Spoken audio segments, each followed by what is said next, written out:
Are you feeling like a single parent in your marriage? Are you feeling somewhat resentful to your husband? Do you use words like this, whether you speak them or not? You may be thinking them, these words, it's just not fair. It's just not fair. Maybe you have used that directly in making sure that your husband hears it, or you may have been thinking it or still does. So today we're going to tackle a common challenge for many wives just like you, who are feeling overwhelmed while their husband seems oblivious to what's going on. And we're going to talk about how to get him to step up and share the load. I can tell you that it is a challenge because I could relate to some things your husband experienced. And also, as my wife, she experienced firsthand with me. And we've been married for now, as of this recording, 39 years. And not to mention the hundreds of spouses like yourself that I have spoken to as a licensed marriage and family therapist and a certified relationship coach working on things like this. I can tell you, I hear this quite often. So when I say this is a common challenge for many wives, I'm not just saying that for saying that's sake. I want you to know that it's coming from a place where, from personal experience, but also professional experience. So I can understand, though, why it is you are possibly feeling that way. You're juggling work, kids, and household chores. And so you feel like a single parent trying to hold on to a home that feels like it's crumbling, and you're exhausted. And resentment is starting to creep in, not to mention the feelings of loneliness and frustration and feeling unsupported. And you may have been trying to get your husband's attention in so many ways that you either have given up or just distance yourself from him. And he feels that. He is trying to, at times, work through and try to figure things out. And, one of the things I hear so often when a spouse may ask the other, so what's wrong? And they say, nothing. Really nothing. And you could tell there's something going on, something happening there. Now, I teach another approach that helps to avoid this assumption that there's something wrong, and it could be framed a different way, but that's for another video. Now, it's easy to feel alone in this struggle. You might feel like you're nagging or complaining, and maybe your husband have insinuated or have directly told you that. But remember now, you're not alone. And I mentioned before, it's about finding a balance, right? Because it's a part of your life. It's finding a balance where both partners contribute equally. In times like this, it's important that you remind yourself that two are better than one, as the Bible said in Ecclesiastes 4, verse 9, because they have a good return for their toil. So it's as much as it's within you and also your husband. And husband, if you're listening, which I hope you are, it's important to get on the same page. It's important to feel like you are a team. Because again, Ecclesiastes, where Solomon, the wisest man outside of Jesus, says, two are better than one. I grew up hearing many times, and you may have heard this yourself, where the statement is, two heads are better than one. And so what that really meant is that when you're trying to do something, having somebody else to help you or to spot you or do whatever it is better than one. I can tell you, going to the gym for me, when I go to the gym and have someone there to work out with, I feel more energetic. I feel more, inspired and motivated to do some things that if I was there by myself, I probably would have thrown in the towel and ended my workout much earlier. But when I have someone there, it makes a difference. I can try lifting heavier weights because I have someone to spot me. And so having that in mind, two are better than one. And I think the same is true for your relationship. And I know you know this, and this is what you want, and it's advocating for, but somehow it eludes you. You can't find, it can't seem to land when it comes to your husband for him to get and understand that. And the last thing you want to feel like you are nagging or complaining. Now, there is a very important passage of scripture that I want to share here because I think it can have in it something that we can learn and pull from. And when it comes to our work in the home and our busyness and when life happens, right? So there's a time where Jesus had gone to the house of Mary and Martha in the Bible in Luke chapter 10, verse 41 and 42. Martha was complaining to Jesus about Mary, her sister, because Mary was sitting down at Jesus's feet and learning from him and spending time with him, quality time. And Martha was so busy. She was busy in the kitchen doing everything. I mean, you could hear her, and probably because of her frustration, you could hear the pans knocking together and, almost like that sound when you know someone is upset. Have you ever been there, done that? So you slam things or you throw things down and you're washing dishes and you make sure the noise is noisy because why? There's frustration. And sometimes you're busy because you're simply saying, if I don't do it, then who will? Nothing gets done if I don't do it. And so it falls on you. And I'm just letting you know that I get it. And dear husband, your wife feels these things and she wants to get help. And maybe and I'll share later on how you can go about doing that. But suffice it to say, Martha was complaining to Jesus about Mary. And she even said to Jesus, come on, send her to help me. I'm in the kitchen, I'm cooking, I'm preparing meals for all of you, for all of us. And here it is, I'm doing this by myself and you're not there. Ever been like that? I can tell you, I know firsthand how that feels sometimes when in the early stages of my marriage, when I basically was so busy doing so many different things. I felt like the Martha, busy, busy, busy, busy. And so on top of that, things get into your mind, you start thinking a certain way.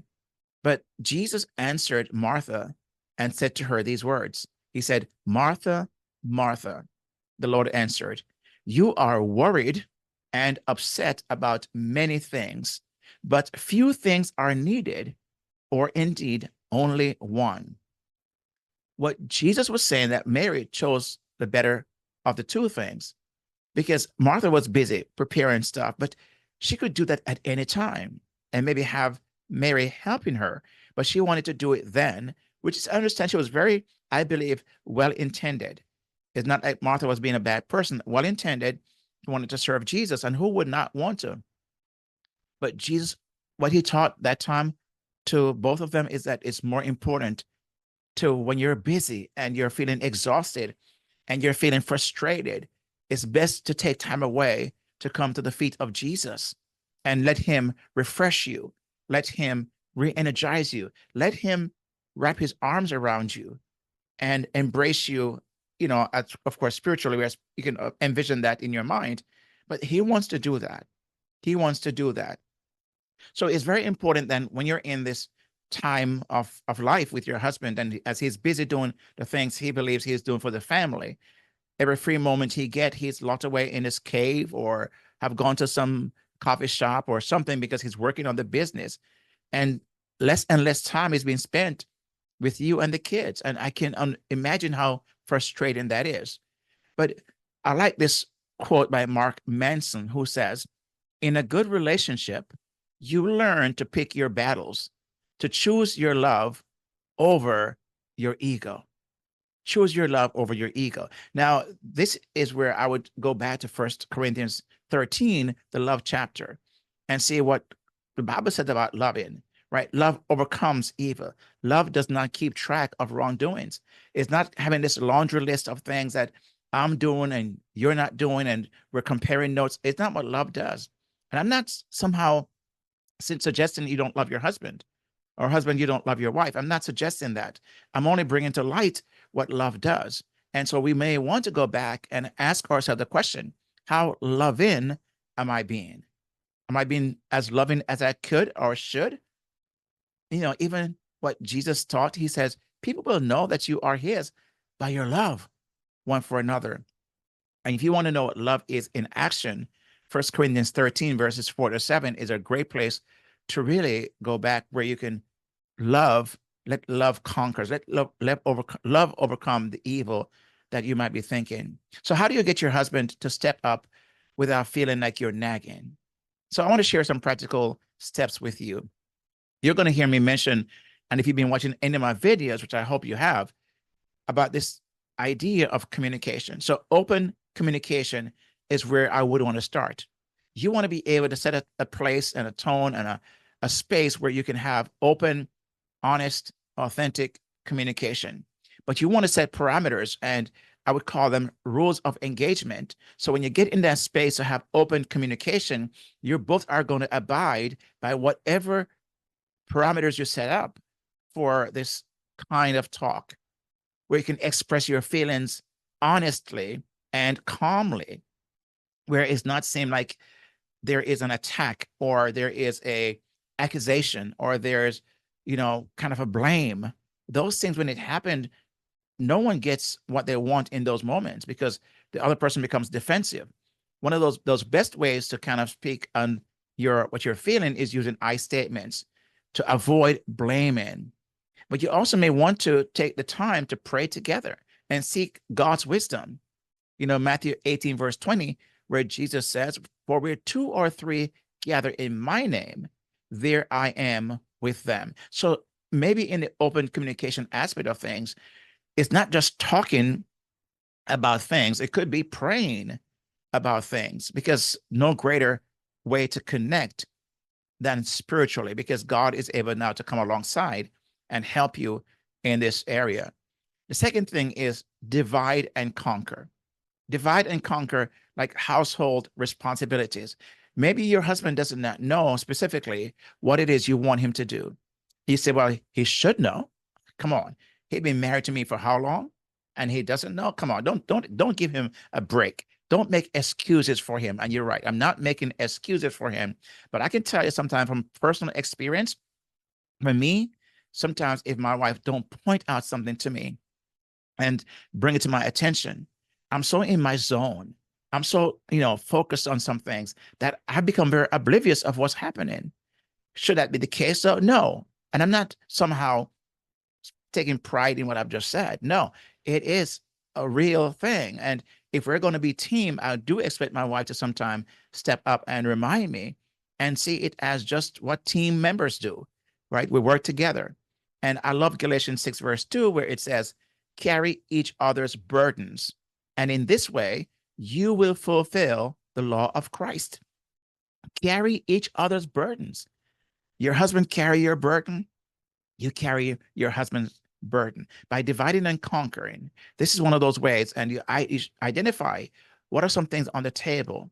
I've taught this so many years. And when I'm doing marriage retreats or marriage groups or just in relationships, I say to people, what you want to do is focus on the what. Identify the what. What is it that you want done? And then decide together about the how it's done. And the how piece have to be flexible, right? It's not where you put it in concrete right away, because you don't know if it's going to work. You want to be flexible and open to trying new things and see what sticks. And then once it sticks, you can stay with that. But that's a co-creation where both of you are working together. The other thing I want to suggest is date night reimagined, meaning that you can use your date nights to discuss household division and also discuss future plans, your dreams, right? It's the quality of time you spend together and not so much the quantity, even though both would be better. But if you had to pick one and could only pick one, I would suggest go for the quality. How do you spend the time together? How do you utilize the time and maximize the time together? And the last thing I want to mention, which is where if you are still struggling, then you may want to seek outside support, right? Talk to a trusted friend, someone you can trust. Like I told a trusted friend, someone you truly have earned the right to hear you at this level. Maybe it's a family member. or a counselor, a third party who doesn't have a bone to chew on in the matter. They don't care really. They care, but they're not going to take side. And maybe if you feel like a friend or a family member may do that, then speak to a counselor. Invest in your relationship and have someone who is unbiased and doesn't have any, is neutral, right? Choose someone like that. Now, when you do, I think it will help you to begin to close the gap and feel like you, and no longer feel like you are a single parent, because your husband can come on board. Again, the approach, the timing, all those things I mentioned is so critical for what it is you want to see happen. So remember, you deserve a partner, a husband, a wife who shares the load. It's not about being perfect, but about working together as a team.